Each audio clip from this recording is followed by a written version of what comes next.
Today is the NHL release day for the 25-26 NHL schedule. Today we're going to take a look at the full breakdown of all the important dates, all the key games with big moments or milestones possibly taking place. Plus we're going to take a look at a lot of data as well around the NHL, including which teams have the most back-to-backs and more coming up next.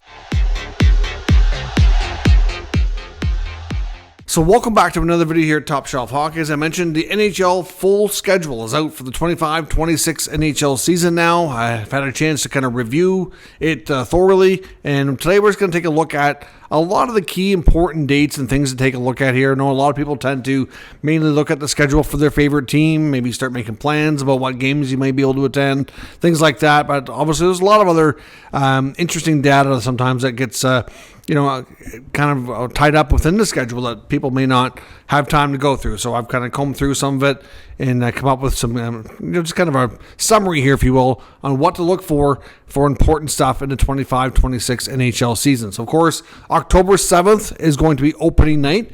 So that's a key date, triple header for those going to be watching in Canada on Sportsnet and in the States on the American networks. I believe it's going to be on ESPN. We have Chicago versus Florida in Sunrise to raise the Stanley Cup banner. We've got the Rangers visiting Pittsburgh, so Mike Sullivan's return to Pittsburgh after a decade being their head coach there. So obviously that's an interesting storyline. And then the final game of the night, we'll see the Colorado Avalanche visiting the Los Angeles Kings. Not really much of a story in that sense, but the third game of the night. Basically, we have a few other important dates throughout the month of October as well. On October 11th, so just 4 days after the season starts, all 32 teams will be in action. There will be 16 NHL games. It's a full schedule. So that's going to be a really fun day. And then the NHL is also doing the Frozen Frenzy, which essentially is the same thing, except on the 11th, it's all teams are playing, but they're doing the Frozen Frenzy on the 28th of October, which is when they do the staggered start times, which is even more fun so that you can actually watch more of the games. They're not all overlapping.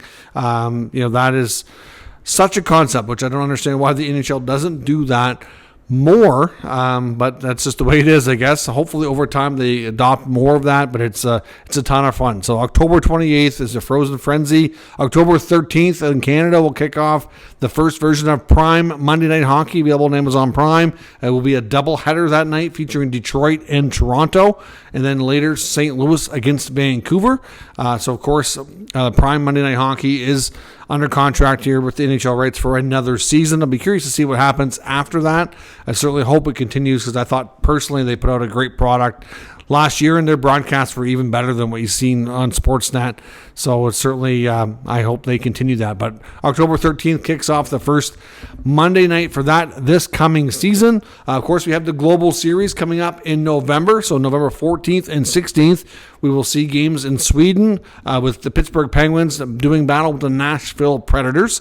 Of course, we have a couple of big games in the January-February range. The Winter Classic for the first time will be in the state of Florida, which is kind of hard to wrap your head around, but they're convinced they're going to make it work, and I certainly hope things are successful and that the ice is good condition and all that. But of course, that'll be held in the Miami area. New York Rangers versus the Florida Panthers. And then of course, the Tampa Bay Lightning will have an outdoor stadium series game on February 1 against the Boston Bruins. Of course, we have the big Olympic break this year as well. From February 6th to the 24th, the NHL will be shut down for the Olympic Games being taken place over in Italy. Some other key games that you want to keep an eye out for. So these are games that are going to see, important players making big returns and things like that. You've got October 21st, so pretty early in the season. Current Panther and two-time now Stanley Cup champion Brad Marchand will make his return to Boston. So that's going to be an interesting game for sure, as Florida does battle with the Bruins. They're already rivals, and now you have Marchand on the other side of things. November 22nd is going to be the first rematch that we see of the Edmonton Oilers against the Florida Panthers after meeting back-to-back years in the Stanley Cup final. In January, there's a couple of big ones as well. January 19th, Jonathan Toews will make his long-awaited return to Chicago. Of course, he hasn't played in the NHL in a while, so it feels like he's been gone from the Blackhawks for a long time, and he has. except it's obviously hasn't played for another team until the upcoming year here. So Jonathan Toews, Chicago on the 19th of January, and then January 23rd. This one will be a big one. A lot of people will be keeping an eye on is Mitch Marner's return to Toronto as the Vegas Golden Knights will visit the Leafs in that game. I believe they're coming off a back-to-back as well. So you probably... The most likely scenario is Marner's probably going to be able to avoid talking to the media, I think, with the schedule, the way it's going to work out. So, interesting there. A few other tidbits and notes around. The New Jersey Devils have the latest home opener. So, they're the last team to have that, which is October the 16th. We also have a number of team anniversaries being celebrated this season. Both the Columbus Blue Jackets and the Minnesota Wild, of course, who came in together as expansion cousins, are going to be celebrating their 25th team anniversary this year. So that's a big milestone for them.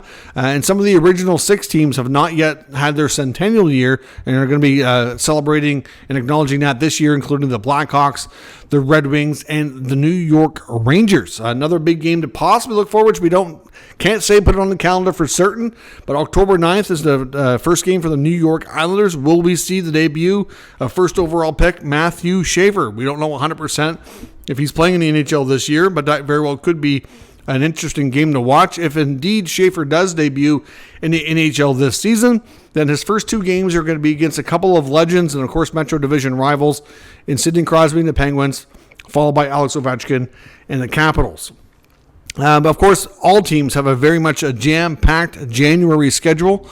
Due to the Olympic break in February, a lot of teams are playing 15 games or more in some cases. So January is going to be extremely busy, playing pretty much every other day.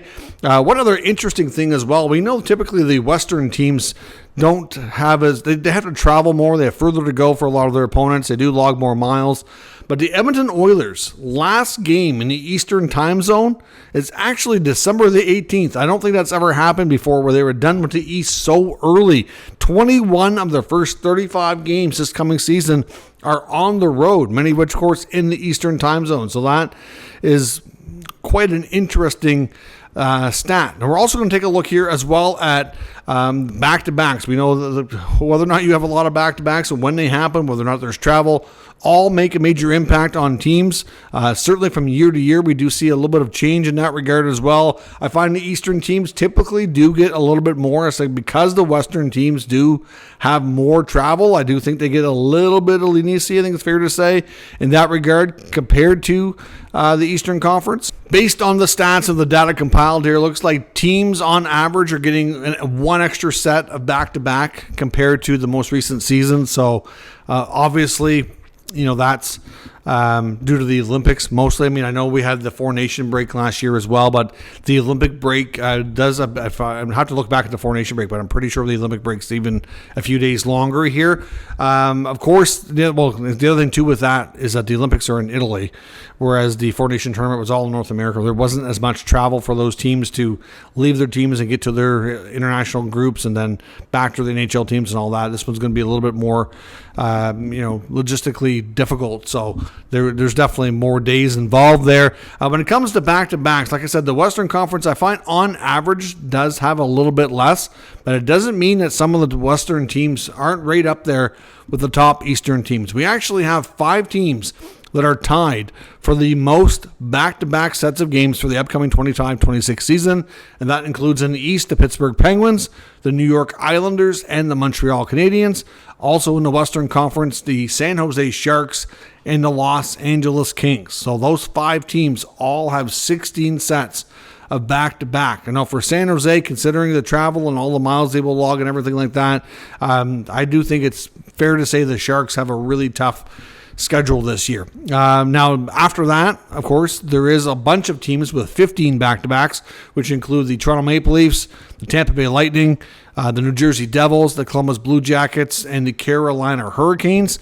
The Minnesota Wild are the next Western team with 14, and that's the same as a few Eastern teams. So Minnesota, Washington, Philadelphia, and Ottawa all have 14 sets of back-to-backs.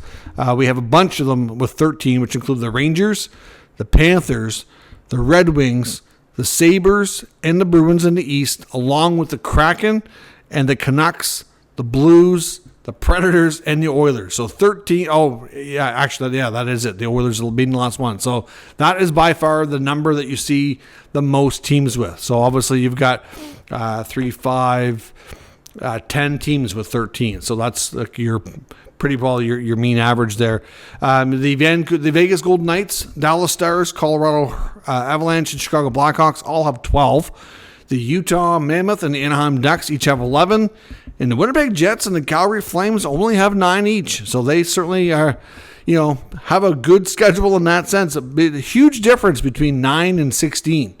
That is a significant difference. Now, every year, this seems to be a common thing. There usually is teams, a few of them that are around that, 8, 9, 10 range. And then there's usually, a bunch around 14, 15. It's pretty common that way. But, year to year, you do see a little bit of change on who those teams are. So, yeah, there's a lot of back-to-backs this year for sure. Obviously, like I said, the schedule around the Olympic break plays a big role.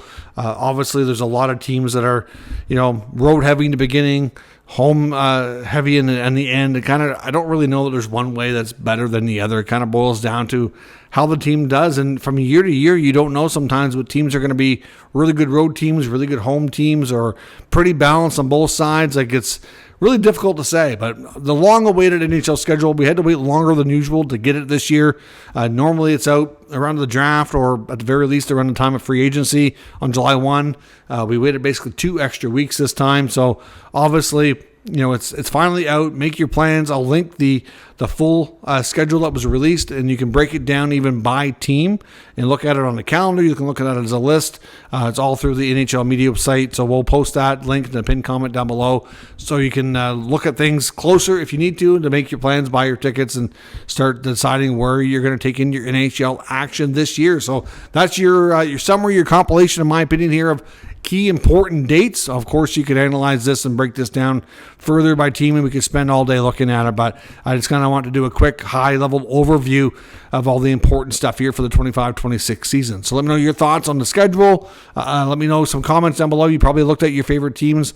Let me know what you think and how things are structured, and if there's certain teams that maybe have more favorable schedules than others. And we'll talk further in the comment section. If you're new to the channel, make sure you subscribe and stick around.